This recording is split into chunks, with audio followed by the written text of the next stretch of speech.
Wimbledon. There is nothing quite like it in world sport. Glorious lawn tennis courts, strawberries and cream, and sometimes a very temperamental English summer. And this year, it's been hit by the Barty party. She's done it! Ashleigh Barty wins her maiden Grand Slam singles title, and it comes in Paris at Roland Garros. Our own Ashleigh Barty has stormed into the third round of the All England Championships as top seed and #1 in the game. Ash is the first Australian woman to top the world since her mentor and friend Yvonne Goolagong-Cawley in 1976. To be able to follow in the footsteps of Yvonne, even to be mentioned in the same sentence as her, is incredible. Yvonne won Wimbledon twice. Who could forget in 1980 when she became the first mother to take the title? A decade earlier, a 19-year-old Goolagong beat fellow Australian Margaret Court for her first title.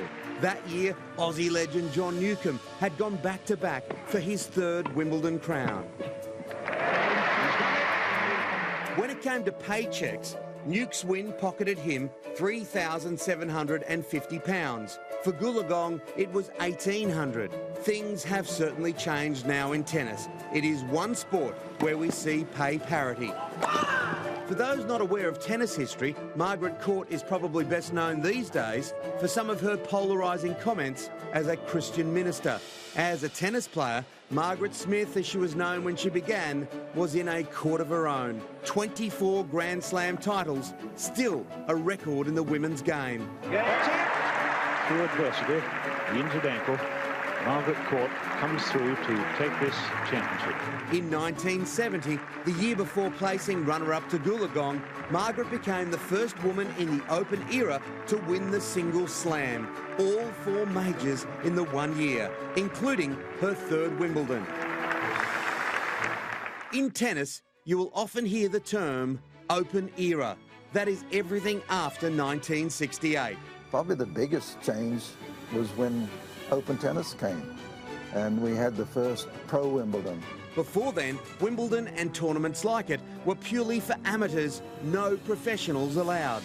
The first Wimbledon tournament was held only for men in 1878. 200 spectators paid a shilling each to watch the final. A win for Spencer Gore in a field of 22 players. By 1884, the ladies' singles were added. Then came doubles, mixed doubles, and Wimbledon took on a life of its own. From one court back in the 19th century, the club now has well over 50, including 18 competition courts and a couple now with a roof for the unpredictable weather. Over the next 2 weeks, the best tennis players in the world will play for a whopping £34 million. And if you can stomach it, over 34,000 kilos of strawberries will be eaten, washed down by 10,000 litres of cream. Hopefully just part of the menu for another Ash Barty party.